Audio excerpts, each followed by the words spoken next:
Hello viewers, welcome back to my channel Triguna Guru. ఈరోజు ఈ వీడియోలో మనం అతి తక్కువ టైంలో ఎగ్జామ్స్కి ఎలా ప్రిపేర్ అవ్వాలి, ఎగ్జామ్స్లో ఎలా పాస్ అవ్వాలి ఆర్ మంచి మార్క్స్ని ఎలా తెచ్చుకోవాలి అనే అంశం మీద నేను ఈరోజు మాట్లాడబోతున్నాను. డెఫినెట్గా మీరు కానీ ఇంకా మన ఛానల్కి సబ్స్క్రైబ్ చేసుకున్నట్లయితే వెంటనే మన ఛానల్కి సబ్స్క్రైబ్ చేసుకోండి. ప్లీజ్ నన్ను సపోర్ట్ చేయండి, ఎంకరేజ్ చేయండి. నేను చెప్పే ప్రతి ఒక్క వీడియోలో ఏదైతే ఇన్ఫర్మేషన్ ఉందో ప్రొవైడ్ చేసేది అది మీ గురించే చేస్తున్నాను. డెఫినెట్గా నన్ను ఎంకరేజ్ చేయండి, సపోర్ట్ చేయండి. ప్లీజ్ మన ఛానల్కి అయితే సబ్స్క్రైబ్ చేసుకోండి. లేటెస్ట్ నోటిఫికేషన్స్ కోసం బెల్ ఐకాన్ని ట్యాప్ చేయడం మర్చిపోకండి. సో వ్యూవర్స్, ఇంకా టాపిక్లోకి వెళ్ళిపోతే నేను చెప్పాను కదా, సో ఎగ్జామినేషన్ అప్డేట్స్ అయితే ఒక ఎత్తు అయితే మనకి ఇప్పుడు ఎగ్జామ్స్ రాబోతున్నాయి కాబట్టి నేను ఎగ్జామినేషన్ టిప్స్ అయితే చెప్తామని చెప్పేసి మీకు ఆల్రెడీ చెప్పాను. సో ఎగ్జామినేషన్ టిప్స్లో నేను ఈరోజు మీకు ఒక మంచి 5 టిప్స్ అయితే చెప్తాను. ఆ 5 టిప్స్ మీరు ఫాలో చేసినట్లయితే డెఫినెట్గా మీరు పాస్ కాదు కదా, మీరు మంచి పర్సంటేజ్ని సెక్యూర్ చేసుకుంటారనేది నాది గ్యారంటీ. సో వ్యూవర్స్, చూస్తున్న ప్రతి ఒక్కళ్ళు వీడియోని అయితే ఎండ్ వరకు చూడండి, ఎక్కడ కూడా స్కిప్ చేయకండి, ఎండ్ వరకు కంపల్సరీ చూడండి. అప్పుడే మీకు నేను చెప్పే ఇన్ఫర్మేషన్ అండ్ ఏదైతే టిప్స్ అని ఉన్నాయో చాలా జాగ్రత్తగా అర్థమవుతాయి అండ్ దాన్ని మీరు ఫాలో చేయడానికి కూడా మీకు కాన్ఫిడెన్స్ అనేది వస్తుంది. సో వ్యూవర్స్, మనకి ఇంకా ఎగ్జామ్ టిప్స్లో ఫస్ట్ టిప్ ఏంటి అని అంటే, మీరు అయితే ఎగ్జామ్స్ అయితే మీరు ప్రిపేర్ అవుతున్నారు, ఇప్పుడు ఫర్ ఎగ్జాంపుల్ మీరు డిగ్రీ కానీ, డిప్లొమా కానీ, బీటెక్ కానీ ఏ ఎగ్జామ్స్కి ప్రిపేర్ అవుతున్నారు. ఇప్పుడు ప్రెజెంట్ మనకి రేపు జూలై 5th నుంచి అయితే, అంటే రేపటి నుంచి బీటెక్ ఎగ్జామ్స్, 19th నుంచి, ఈ మంత్ 19th నుంచి డిప్లొమా ఎగ్జామ్స్, ఈ మంత్ 8th నుంచి డిగ్రీ ఎగ్జామ్స్ ఉన్నాయి కదా. సో మీరు ఏ ఎగ్జామ్కి ప్రిపేర్ అవుతున్నప్పటికీ కూడా మీరు ఏదైతే టార్గెట్ పెట్టుకుంటారో, అంటే ఈ సబ్జెక్ట్లో, అంటే ఇప్పుడు ఫర్ ఎగ్జాంపుల్ ఇది ఫస్ట్ సెమిస్టర్ కానీ, సెకండ్ సెమిస్టర్ కానీ, ఏ సెమిస్టర్ అయినా కానీ, దీంట్లో మీకు ఎంత టార్గెట్, అంటే ఫస్ట్ మీరు ఎంత దీన్ని సంపాదించాలి, అంటే మీరు ఎంత సెక్యూర్ చేసుకోవాలి, పాస్ అవుతే చాలా, లేకపోతే మాకు 60% రావాలా, లేకపోతే 60కి అబోవ్ రావాలా, లేదు 90% అబోవ్ రావాలా అనేది మీకు ఒక టార్గెట్ అనేది చాలా ఇంపార్టెంట్. ఆ టార్గెట్ పెట్టుకున్నప్పుడే మీరు దాన్ని అచీవ్ చేయడానికి మీకు కాన్ఫిడెన్స్ లెవెల్స్ అనేది పెరుగుతాయి. సో ఫస్ట్ మీరు టార్గెట్ని పెట్టుకోండి. ఆ టార్గెట్ పెట్టుకున్న తర్వాత నెక్స్ట్ స్టెప్ ఏంటనేది మనం డిసైడ్ చేద్దాం.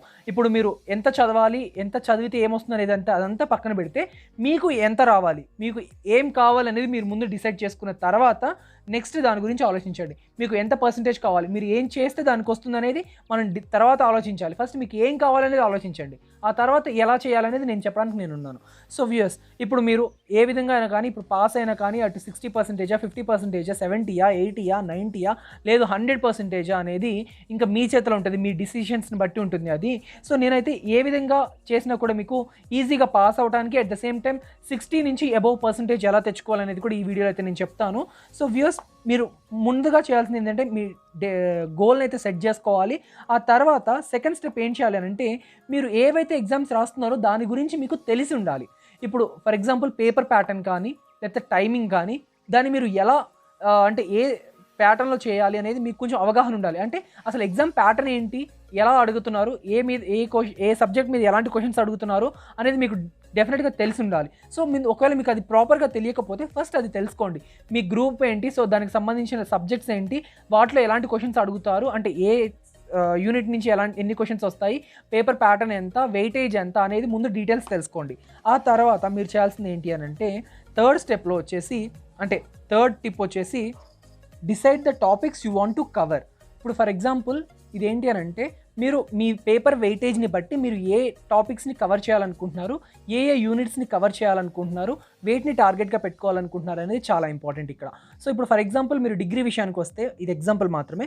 ఇప్పుడు 3 యూనిట్స్ పర్ఫెక్ట్గా నేర్చుకుంటే డెఫినెట్గా మీరు 100% అయితే సెక్యూర్ చేసుకోవచ్చు. 2 యూనిట్స్ నేర్చుకుంటే డెఫినెట్గా 80% వరకు అయితే మీరు ఈజీగా స్కోర్ చేసుకోవచ్చు. అలానే డిప్లొమా వాళ్ళకి ఫర్ ఎగ్జాంపుల్ చూసుకున్నట్లయితే 6 యూనిట్స్లో మీరు ఎంత లేదనుకున్న ఒక 4 యూనిట్స్ ప్రిపేర్ అయితే డెఫినెట్గా మీరు 100% సెక్యూర్ చేసుకోవచ్చు. 3 యూనిట్స్ ప్రిపేర్ అయితే 70 to 80% ఈజీగా సెక్యూర్ చేసుకోవచ్చు. 2 యూనిట్స్ ప్రిపేర్ అయితే మినిమం పాస్ అయిపోవచ్చు అండ్ కొంచెం 40 to 50, 60% కూడా తెచ్చుకోవచ్చు. అలా మీరు ఏ టాపిక్స్ని, ఏ యూనిట్స్ని కవర్ చేయాలి అని అనుకుంటున్నారు అనేది డెఫినెట్గా మీరు ఒక మ్యాప్ గీసుకోండి. అంటే జస్ట్ టిక్స్ పెట్టుకోండి. ఆ పర్టికులర్ సబ్జెక్ట్స్లో తక్కువ టైమే ఉంది, డెఫినెట్గా చాలా తక్కువ టైమే ఉంది. మీరు ఈ టార్గెట్ పెట్టుకున్న తర్వాత, అంటే మీరు ఎంత చేయాలి, ఎంత కవర్ చేయాలనుకున్న తర్వాత మీకే ఒక క్లారిటీ వస్తుంది. ఇప్పుడు మీరు 80%కి టార్గెట్ పెట్టుకుంటే, ఫర్ ఎగ్జాంపుల్ మీరు ఒక 3 యూనిట్స్ నేర్చుకుంటే, డిగ్రీలో అయినా డిప్లొమాలో అయినా ఈజీగా మీరు సెక్యూర్ చేసుకుంటారు అని మీకు కాన్ఫిడెన్స్ వచ్చినప్పుడు, ఆ 3 యూనిట్స్ని ఎలా చదవాలి అనేది నెక్స్ట్ స్టెప్ అనమాట.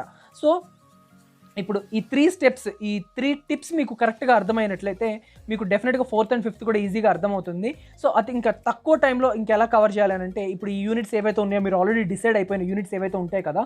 ఈ యూనిట్స్‌ని మీరు ఫోర్త్ స్టెప్‌లో అంటే ఫోర్త్ టిప్‌గా మీరేం చేయాలనంటే చదవడం స్టార్ట్ చేయండి. చదవడం స్టార్ట్ చేసిన తర్వాత ఈచ్ అండ్ ఎవ్రీ టాపిక్‌ని కవర్ చేసుకున్న తర్వాత అంటే చూసుకోండి, చదవండి, జస్ట్ ఒకసారి రివైజ్ చేయండి. ఆ తర్వాత మీకు అర్థమైన దాన్ని ఒక పెన్ను, పేపర్ దగ్గర పెట్టుకొని రాయడానికి ట్రై చేయండి. సో దట్ అది మీకు మైండ్‌లో గుర్తుండిపోతుంది. అండ్ అలా రాస్తూ ఉండటంతో ఏమవుతుంది అనంటే, మీరు రాసిన ప్రతి ఇన్ఫర్మేషన్ ఆర్ ప్రతి టాపిక్ యొక్క డీటెయిల్స్ కూడా మీ మైండ్‌లో స్టోర్ అయితే అయిపోతాయి. సో, ఎగ్జామ్ టైమ్‌లో మర్చిపోతాము అనే కాన్సెప్టే ఉండదు ఇంకా. సో, డెఫినిట్‌గా మీరు రాసింది మీరు ఫర్ ఎగ్జాంపుల్ ఒక 10% చదువుకున్నా డెఫినిట్‌గా 10%ని పేపర్ మీద పెట్టడానికి ట్రై చేయండి. ఆర్ సమ్స్ ప్రాక్టీస్ చేస్తున్నా, ఏవి చేసినా కూడా మీరు ఏదైతే చూసుకుంటున్నారో కాన్సెప్ట్ చూసుకున్న తర్వాత డెఫినిట్‌గా దాన్ని పేపర్ మీద పెట్టడానికి ట్రై చేసినప్పుడు ఏమవుతుంది అనంటే, అది మీ మైండ్‌లో బాగా బలంగా స్టోర్ అయిపోతుంది. అలా స్టోర్ అయిన ఇన్ఫర్మేషన్ ఎప్పుడు కూడా అంత ఈజీగా డిలీట్ అవ్వదు. ఎగ్జామ్ టైమ్‌లో కూడా మీకు డిలీట్ అవ్వదు. సో, అలా మీరు చేస్తూ ఉండటంతో మీకు నేర్చుకున్న టాపిక్స్ అయితే ఈజీగా గుర్తుంటాయి. అండ్ తక్కువ టైంలో అంటే ఫర్ ఎగ్జాంపుల్ ఇప్పుడు ఏదైనా ఒక థియరీ సబ్జెక్ట్ ఉంది ఇంకా తక్కువ టైంలో అనంటే, సో మీరేం చేయాలి, ఇప్పుడు కొన్ని యూనిట్స్‌ని సెలెక్ట్ చేసుకున్నారు. సో, మీరు మెయిన్‌గా చూసుకోవాల్సింది ఏంటి, ఇంట్రొడక్షన్ ఒక పార్ట్ చూసుకోవాలి. తర్వాత డెఫినేషన్ ఏమైనా ఉంటే డెఫినేషన్, కాన్సెప్ట్‌లో మనకి మీనింగ్ కానీ ఈ ఎక్స్‌ప్లనేషన్ పార్ట్ ఏవైతే ఉంటాయో ఈ సైడ్ హెడ్డింగ్స్ వాటికి చూసుకొని ఈ సైడ్ పాయింట్స్ ఉంటాయి కదా, అవి రాసుకోండి, పేపర్ మీద రాసుకోండి. ఒకసారి చదువుకోండి. జస్ట్ ఆ పాయింట్‌ని చదివి వదిలేయండి. కానీ పాయింట్‌ని మాత్రం పేపర్ మీద రాయండి. ఏమని, ఈ సైడ్ హెడ్డింగ్ ఏదైతే ఉంటుందో అది డెఫినిట్‌గా ఒక పేపర్ మీద రాసుకున్నారనుకోండి, అంతవరకు గుర్తుంటుంది. అది చాలా తక్కువ టైంలోనే అయిపోతుంది. మీరు మొత్తం చదివినా కూడా మీరు అదంతా బై హార్ట్ చేయాల్సినంత అవసరం లేదు. జస్ట్ చదివిన పాయింట్‌ని జస్ట్ అక్కడ మెన్షన్ చేయండి. ఏది సైడ్ హెడ్డింగ్ మాత్రమే, అదంతా రాయమని నేను చెప్పను. జస్ట్ సైడ్ హెడ్డింగ్‌ని రాసుకోండి.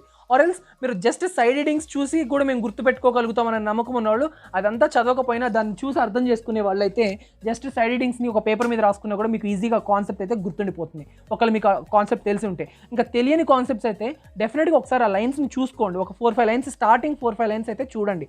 చూసిన తర్వాత అండ్ ప్రతి సైడ్ హెడ్డింగ్ అయితే రాసుకోండి. ఫర్ ఎగ్జాంపుల్ మీరు ఒక 5 మార్క్స్ ఆన్సర్ రాస్తున్నారనుకోండి, 5 మార్క్స్ ఆన్సర్‌కి ఎంత కావాలి, మహా అయితే ఒక పేజీ నింపితే సరిపోతుంది. ఆ పేజ్‌లో మీరు ఎంత పట్టి ఇవ్వగలుగుతారు, ఇంట్రొడక్షన్, డెఫినేషన్, మీనింగ్, ఎక్స్‌ప్లనేషన్ రాయాలి అనుకోండి.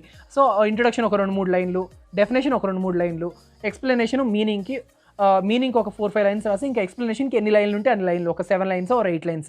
సో, ఇట్లా మీరు కేటగరైజ్ చేసుకునేటప్పుడు ఏమవుతుంది అనంటే, మీకు టైం సేవ్ అవుతుంది ఎగ్జామ్‌లో. అండ్ అంతేకాకుండా మీరు ప్రిపేర్ అయ్యేటప్పుడే మీరు ఎగ్జామ్ పాయింట్ ఆఫ్ వ్యూలో అంటే రాసేలాగా మీరు ప్రిపేర్ అయిపోతారనమాట ప్రిపరేషన్ అప్పుడే. సో, అది మీకు ఏమవుతుంది అనంటే ఎగ్జామ్‌లో టైం వేస్ట్ అవ్వదు. ఇక్కడ కూడా మీరు ప్రిపేర్ అయ్యేటప్పుడు నేర్చుకున్నది మర్చిపోకుండా ఉంటారు. సో, ఇంకొక విషయం ఏంటి అనంటే, ఈ సైడ్ హెడ్డింగ్స్ రాసేటప్పుడు ఎక్స్‌ప్లనేషన్ పార్ట్‌లో ఏదైతే ఉంటుందో చూసారా, మీరు ఎక్స్‌ప్లనేషన్ పార్ట్‌లో చాలామందికి గుర్తుండదు. అంటే ఈ ముందు 3 నేర్చుకున్నప్పటికీ కూడా ఇంట్రొడక్షన్, డెఫినేషన్, మీనింగ్ నేర్చుకున్నా కూడా ఎక్స్‌ప్లనేషన్ నేర్చుకునేంత టైం దొరకదు చాలామందికి. అంటే కాన్సెప్ట్ మొత్తం ఇన్ డీటెయిల్డ్‌గా నేర్చుకునేంత టైం కూడా చాలామందికి దొరకకపోవచ్చు. అలాంటి టైంలో మీరు ఏం చేస్తారు అనంటే, డెఫినేషన్, ఇంట్రొడక్షన్, మీనింగ్ బాగా నేర్చుకొని ఆ మూడిటిని కలిపి మళ్ళీ ఇంకొక 2 లైన్స్‌గా ఎక్స్‌టెండ్ చేసి ఎక్స్‌ప్లనేషన్‌లో రాసి, మీకు తెలిసిన ఏమైనా ఇన్ఫర్మేషన్ ఒక 1 ఆర్ 2 లైన్స్ రాసినా కూడా సరిపోతుంది. అండ్ డెఫినిట్‌గా వాళ్ళైతే మార్క్స్ ఇస్తారు. మార్క్స్ ఇవ్వకుండా ఏముండరు. క్యాన్సిల్ అయితే చేయరు. దాన్ని అంటే రాసిందే రాసి ఉండొచ్చు కదా అని ఎంతమంది రాయట్లేదు చెప్పండి. అలా రాసిన వాళ్ళే ఇప్పుడు పేపర్లు నింపి ఈజీగా పాస్ అయిపోయి వచ్చిన వాళ్ళు కూడా చాలామంది ఉన్నారు. ఇంకా టాప్ చేయాలి అనుకున్న వాళ్ళు కొంచెం ఎక్స్టెండ్ చేసి లైన్స్ అయితే రాయండి. అండ్ తక్కువ టైంలో నేర్చుకునేటప్పుడు మాత్రం, అంటే ఇప్పుడు మీకు టైం చాలా తక్కువ ఉంది కదా, సో ఇప్పుడు మీరు చేయాల్సింది ఏంటి, ఈ 3 మాత్రం పర్ఫెక్ట్గా నేర్చుకోండి. డెఫినేషన్, ఇంట్రొడక్షన్, కాన్సెప్ట్ యొక్క మెయిన్ థీమ్ నేర్చుకుంటే సరిపోతుంది. మీరు మొత్తం పేజీలు తిరగాల్సిన అవసరం లేదు. సో జస్ట్ ఆ 3 నేర్చుకొని అంతవరకు మీరు పేపర్లో పెట్టడానికి ట్రై చేస్తే మాత్రం డెఫినెట్గా ఆ కాన్సెప్ట్ అనేది మీకు ఎక్కేస్తుంది. అది ఎగ్జామ్లో వస్తే ఇంకా మీ లక్ అనుకోండి.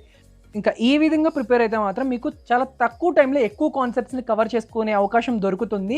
అండ్ అంతేకాకుండా ఎగ్జామ్కి ఏదైతే మీరు ఇంపార్టెంట్ అని ఫీల్ అవుతూ ఉంటారు కదా, లైక్ ఇప్పుడు for example me teachers lecturers ఏమైనా చెప్తూ ఉంటారు కదా, ఈ ఇంపార్టెంట్ క్వశ్చన్స్ ఇవి నేర్చుకోండి అని, ఆ కాన్సెప్ట్స్ తీసుకోండి. ఫర్ ఎగ్జాంపుల్ 2 యూనిట్స్ నేర్చుకుంటున్నారు, మీరు ఓన్లీ 2 యూనిట్స్ మాత్రమే నేర్చుకుంటున్నారు అనుకోండి, ముందు ఆ కాన్సెప్ట్స్ని కవర్ చేయడానికి ట్రై చేయండి. సో పేపర్ మీద అయితే డెఫినెట్గా ప్రతి ఒక్క కాన్సెప్ట్ని రాసుకోవడానికి ట్రై చేయండి. సైడ్ హెడ్డింగ్స్ని రాసుకోండి. కాన్సెప్ట్ని ఏదైనా ఇప్పుడు ప్రాక్టికల్ సబ్జెక్ట్ అయితే ప్రాక్టీస్ చేయడానికి కూడా ట్రై చేయండి. కాన్సెప్ట్ని పట్టుకోండి. ఫార్ములాస్ని గుర్తుపెట్టుకోవడానికి ఒకవేళ ఫర్ ఎగ్జాంపుల్ ఒకవేళ మీరు ప్రాక్టికల్ పేపర్ అయితే ఫార్ములాస్ అనుకోండి, ఆ ఫార్ములాస్ని ఒక పేపర్ మీద రాసుకోవడానికి ట్రై చేయండి. పేపర్ మీద రాసుకొని ఒక 2 to 3 టైమ్స్ చూసుకోండి. మహా అయితే 10 మినిట్స్ కంటే ఎక్కువ పట్టదు కదా పేపర్ మీద ఫార్ములాస్ అన్ని రాసుకొని మీకు కావాల్సిన కాన్సెప్ట్వి. ఒక యూనిట్లో మహా అయితే ఎంత లేదనుకుని ఒక 50 ఫార్ములాస్ కంటే ఎక్కువ రావు కదా, కొన్నిట్లో అయితే 10 ఉంటాయి, 20, 25 కూడా అంతకంటే ఎక్కువ ఉండవు నాకు తెలిసినంత వరకు. సో ఆ ఫార్ములాస్ మీరు ఒకవేళ పేపర్ మీద అన్ని రాసుకొని ఒక యూనిట్కి పర్టికులర్గా సంబంధించిన యూనిట్స్ అన్ని ఒక దగ్గర రాసుకొని ఒకసారి రివైజ్ చేసుకొని కాన్సెప్ట్ మీద అప్లై చేయడానికి ట్రై చేశారనుకోండి, టైము సేవ్ అవుతుంది. అట్ ద సేమ్ టైం ఆ కాన్సెప్ట్ను మైండ్లో ఎక్కించుకోవడానికి తక్కువ టైంలోనే పాటు మీకు ఆ కాన్సెప్ట్ అనేది ఎప్పుడు మైండ్లోనే సేవ్ అయిపోయి ఉంటుంది. ఎగ్జామ్లోకి వెళ్ళిన తర్వాత మర్చిపోయే అవకాశాలు కూడా డెఫినెట్గా ఉండవు. అండ్ ఇలా నేర్చుకోవడం వల్ల మీరు ప్రతి ఒక్క కాన్సెప్ట్ని ఈజీగా గుర్తుపెట్టుకోగలుగుతారు అండ్ తక్కువ టైంలో మాత్రమే దీన్ని మీరు అర్థం చేసుకొని చదువుకోగలుగుతారు. సో మరో టిప్ వచ్చేసి, ఫోర్త్ టిప్ ఏంటి అని అంటే, మీకు ఎగ్జామ్స్కి ప్రిపేర్ అవుతున్నప్పుడు అంటే మీకు అది ఎంత టైం అయినా ఉండని, అది 1 డే అవని, హాఫ్ డే అని, 6 అవర్స్ కానీ ఎంతైనా ఉండని, మీరు మెయిన్గా చూసుకోవాల్సింది ఏంటంటే ప్రతి ఒక్క సబ్జెక్ట్ చదివేటప్పుడు ఏ సబ్జెక్ట్ అయినా చదవండి మీరు, ఆర్ ప్రాక్టీస్ చేయండి, ప్రాక్టికల్ సబ్జెక్ట్ అయినప్పటికీ కూడా మీరు ఒక పర్టికులర్ టైం తర్వాత గ్యాప్స్ అనేది తీసుకోవాలి, అంటే బ్రేక్ తీసుకోవాలి. సో ఒక 45 నుంచి 50 మినిట్స్ వరకు చదువుకున్న తర్వాత డెఫినెట్గా ఒక 10 మినిట్స్ బ్రేక్ తీసుకోండి. 10 మినిట్స్ బ్రేక్ ఏం చేస్తుందంటే మీకు మీ మైండ్ని రీఫ్రెష్ చేయడానికి ట్రై చేస్తుంది. కంటిన్యూస్గా ఒక సబ్జెక్ట్ మీద లైక్ 2 అవర్స్ 3 అవర్స్ కూర్చోవడం వల్ల ఏమవుతుంది అని అంటే మీ బ్రెయిన్ చాలా హీట్ అయిపోయి దాని మీద చిరాకు వచ్చేస్తుంది ఫస్ట్ ఆఫ్ ఆల్. అండ్ అర్థం చేసుకునే కాన్సెప్ట్ కూడా మీకు ఈజీగా ఉన్న కాన్సెప్ట్ కూడా చాలా హార్డ్గా ఫీల్ అవుతారు. అండ్ నేర్చుకోవాల్సిన కొన్ని కాన్సెప్ట్స్ కూడా మీరు నేర్చుకోకుండా అది ఇంక ఏదోలాగా అయిపోతుంది. సో అలా కాకుండా మీరు మెయిన్గా మీరు ఒక 45 మినిట్స్ నుంచి 50 మినిట్స్ చదువుకున్న తర్వాత ఒక 5 నుంచి 10 మినిట్స్ బ్రేక్ తీసుకోండి. ఆ బ్రేక్ మీకు మైండ్ని రిఫ్రెష్ చేస్తుంది. ఆ బ్రేక్లో ఏం చేస్తారు అని అంటే కాసేపు అటు ఇటు నడవండి, లేకపోతే కొన్ని వాటర్ దాకా కాసేపు కూర్చోండి, లేకపోతే ఫోన్ పట్టుకున్నా కూడా ఇంకా అంటే మనం యూజువల్గా ఫోన్ పక్కనే ఉంటుంది, డెఫినెట్గా సరే కాసేపు ఫోన్ చూసుకోండి ఒక 5 మినిట్స్ నుంచి 10 మినిట్స్. మరి ఫోన్ పట్టుకున్న తర్వాత ఇంకా ఆ ఫోన్లో గంటలు చూసుకోకుండా అంటే ఫోన్ బెటర్ స్కిప్ చేయండి. బట్ ఒక 5 మినిట్స్ అటు ఇటు నడవండి కాసేపు, లేకపోతే కొన్ని వాటర్ దాకా అటు ఇటు నడవండి, లేకపోతే ఎవరితో అయినా మాట్లాడండి, మీ పేరెంట్స్తో ఏమైనా మాట్లాడండి, ఇంట్లో ఎవరైనా బ్రదర్స్ సిస్టర్స్ ఉంటే వాళ్ళతో 2 మాటలు మాట్లాడండి, కూర్చోండి. మళ్ళీ ఒక 5-10 మినిట్స్ కంటే ఎక్కువ వద్దు, మళ్ళీ 10 మినిట్స్ కంటే ఎక్కువ వద్దు. సో 10 మినిట్స్ తర్వాత మళ్ళీ డెఫినెట్గా కాన్సెప్ట్లోకి వచ్చేసిన తర్వాత మళ్ళీ సేమ్ ప్రొసీజర్. ఈ టిప్స్ ఏవైతే ఇంతకుముందు 3 టిప్స్ ఉన్నాయి కదా, ఆ 3 టిప్స్ మాత్రం అలానే ఫాలో చేయాలి. సో అట్లా కంటిన్యూ అవుతున్న తర్వాత సో ఇది చేయటం వల్ల అంటే ఈ 4th టిప్ అనేది చాలా ఇంపార్టెంట్ అండి. ఎందుకనంటే మీ బ్రెయిన్ని ఎప్పటికప్పుడు రీఫ్రెష్ చేసుకోవడం అనేది చాలా ఇంపార్టెంట్. అప్పుడే మాత్రమే మీరు మీ బ్రెయిన్ని మీ కంట్రోల్లో ఉంచుకోగలుగుతారు. అప్పుడు మీకు నేర్చుకున్న ప్రతి టాపిక్ మీ కంట్రోల్లో ఉంటుంది అండ్ మీ చేతుల్లో ఉంటుంది అండ్ మీ బ్రెయిన్లో నుంచి బయటకైతే వెళ్ళిపోదు. సో ఇంకా 5th ఫైనల్ టిప్ వచ్చేసి, ఇప్పుడు నేను ఇంటర్వెల్స్ ఆఫ్ బ్రేక్స్ అని చెప్పాను కదా, అంటే ఎగ్జామ్ చదువుకునేటప్పుడు ప్రిపరేషన్ చేసేటప్పుడు బ్రేక్స్ చెప్పాను. ఇప్పుడు ఇది ఇంకా ఎగ్జామ్కి వెళ్ళే ముందు బ్రేక్, ఇది ఇంకా ఫైనల్ బ్రేక్ అనమాట. ఈ 5th టిప్ అనేది చాలా ఇంపార్టెంట్. ఇది ఏంటి అని అంటే చాలామంది నేను స్టూడెంట్స్ని అబ్జర్వ్ చేస్తూ ఉంటాను, నాకు తెలిసిన నా ఫ్రెండ్సే అండ్ నా అనుభవంలో చాలామందిని చూశాను కూడా నేను ఇది. సో ఎగ్జామ్కి వెళ్ళే లాస్ట్ మినిట్ వరకు చదువుతూనే ఉంటారు, బుక్స్ పట్టుకునే ఉంటారు. అది అనేది చాలా వర్స్ట్ అండ్ బ్యాడ్ హ్యాబిట్ అండి అది మాత్రం. సో ఎగ్జామ్కి వెళ్ళే ముందు మనం పర్టికులర్ గ్యాప్ అయితే మెయింటైన్ చేయాలి. ఎగ్జామ్ సెంటర్ లోపలికి హాల్లోకి వెళ్ళే ముందు ఇంత గ్యాప్ అనేది అయితే ఉంటుంది, ఆ గ్యాప్ అనేది మీరు కంపల్సరీ ఉంచాలి. ఆ గ్యాప్ ఉంచకపోతే మీ బ్రెయిన్ అనేది ఆటోమేటిక్గా డైవర్ట్ అయిపోయి ఎగ్జామ్ హాల్లోకి వెళ్ళిన తర్వాత మీరు నేర్చుకున్న కాన్సెప్ట్స్ని మర్చిపోయే అవకాశం అయితే 100 నుంచి కాదు కదా 250% అయితే ఎక్కువ ఛాన్సెస్ అయితే ఉన్నాయని చాలామంది సైకాలజిస్టులు కూడా చెప్పారు. సో మీరు మెయిన్గా చూసుకోవాల్సింది ఏంటంటే గ్యాప్ అనేది ఇవ్వాలి. సో ప్రిపరేషన్ అయ్యేటప్పుడు గ్యాప్స్ ఒక ఎత్తు అయితే ఎగ్జామ్ హాల్లోకి లోపలికి వెళ్ళేటప్పుడు మీరు మినిమం టు మినిమం 6 అవర్స్ అయితే గ్యాప్ ఉంచాలి. సో చాలామందికి అది అవ్వదు అండ్ మర్చిపోతూ ఉంటారు, అంటే వరీలో టెన్షన్లో చదువుతూ ఉంటారు. సో 6 అవర్స్ అంటే చాలా కష్టమే కాబట్టి మీరు అట్లీస్ట్ ఒక 2 అవర్స్ గ్యాప్ పెట్టుకోండి. అంటే ఎగ్జామ్ హాల్లోకి వెళ్ళే ముందు 2 అవర్స్ వరకు మీరు అంటే ఆ ముందు 2 అవర్స్ మాత్రం మీరు ఎలాంటిది ఏమీ బుక్స్ పట్టుకోకుండా చదవద్దు. అంటే బుక్స్ పట్టుకొని మీరు ఏం చదవద్దు ఆ టైంలో, ఆ 2 అవర్స్ ముందు. ఆ 2 అవర్స్ ముందు చదివితే అంటే మీరు ఆ టెన్షన్ మీకు పెరిగి బాడీలో టెన్షన్స్ పెరిగి మీకు ఏదైతే నేర్చుకున్న టాపిక్స్ కూడా మీరు మర్చిపోతారు. అందుకే ఆ 2 అవర్స్ని మీరు రిలాక్స్డ్గా ఉంచుకోవాలి. మీ బ్రెయిన్ ఎంత రిలాక్స్డ్గా ఉంచుకుంటే ఆ 2 అవర్స్ మాత్రం మీకు ఆ టైంలో మీకు నేర్చుకున్న కాన్సెప్ట్స్ని అయితే రిమైండ్ చేసుకోండి, బ్రెయిన్లో రిమైండ్ చేసుకోండి. బుక్స్ మాత్రం ఇంకో ఓపెన్ చేసి కొత్త టాపిక్స్ని ఏవి నేర్చుకోకండి. ఉన్న టాపిక్స్ని కావాలంటే బ్రెయిన్లో రివైండ్ చేసుకోండి, అంతేకాని బుక్స్ని మాత్రం ఓపెన్ చెయ్యకండి. అది కావాలంటే ఫార్ములాస్ ఇలాంటివి ఉంటాయి చూసారా, ఆ ఫార్ములాస్ ఏమైనా ఉంటే కావాలంటే ఒకసారి రివైజ్ చేసుకోండి. అంతేకాని పేపర్లో రాసుకోమని చెప్పాను కదా ఫార్ములాస్ ఏవైతే ఉంటాయి అవి రివైజ్ చేసుకోండి. అంతేకాని అంటే మళ్ళీ బుక్స్ ఓపెన్ చేసి కాన్సెప్ట్స్ని ఏవైతే ఇంతకుముందు నేర్చుకోలేదమ్మో ఇది వస్తుందేమో అని భయంతో కొత్త కాన్సెప్ట్స్కి నేర్చుకోవాలనే బ్రెయిన్ ఆలోచిస్తూ ఉంటుంది. అలా దాన్ని ఏమాత్రం కూడా డైవర్ట్ కానివ్వద్దు. అలా అవ్వనిచ్చారు అంటే డెఫినెట్గా ఇంకా చాప్టర్ ఇంకా అక్కడితో ఎండ్ అయిపోయినట్టే. సో వ్యూవర్స్, నేను చెప్పిన ఈ 5 టిప్స్ని అయితే డెఫినెట్గా ఫాలో చేయండి. తక్కువ టైంలో ఎక్కువ కాన్సెప్ట్స్ని కూడా కవర్ చేయగలుగుతారు.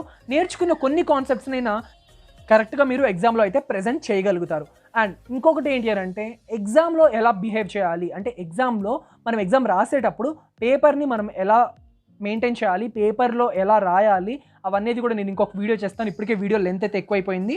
పేపర్ మెయింటెనెన్స్ అనేది కూడా చాలా ఇంపార్టెంట్ అండి. సో దానికి సంబంధించిన వీడియో అయితే నేను డెఫినెట్గా మళ్ళీ చేస్తాను. సో వ్యూవర్స్ ఇంతవరకు ఈ చెప్పిన ఈ 5 టిప్స్ని అయితే డెఫినెట్గా ఫాలో చేయండి. ఒకవేళ మీరు కానీ ఇంకా మన ఛానల్ని సబ్స్క్రైబ్ చేసుకున్నట్లయితే వెంటనే మన ఛానల్కి సబ్స్క్రైబ్ చేసుకోండి. లేటెస్ట్ నోటిఫికేషన్స్ కోసం బెల్ ఐకాన్ని ట్యాప్ చేసేయండి. నన్ను నా ఛానల్ని సపోర్ట్ చేయండి, ఎంకరేజ్ చేయండి. ప్లీజ్ మర్చిపోకుండా మన ఛానల్కి సబ్స్క్రైబ్ చేసుకోండి. ఎందుకంటే నేను చేసిన వీడియోస్కి వ్యూస్ వస్తున్నాయి కానీ సబ్స్క్రైబ్ చేసుకోవట్లేదు. బహుశా మీరు మర్చిపోతుండొచ్చు, అందుకే నేను మళ్ళీ రిమైండ్ చేస్తున్నాను. సో వ్యూస్ చూసారు కదా, ఇంకా ఈ వీడియో అయితే ఇంతే. మరో మంచి ఇంట్రెస్టింగ్ అప్డేట్స్తో మీ ముందుకు వచ్చేస్తాను. అంటిల్ దెన్ కీప్ వాచింగ్ త్రిగుణ గురు. జై హింద్.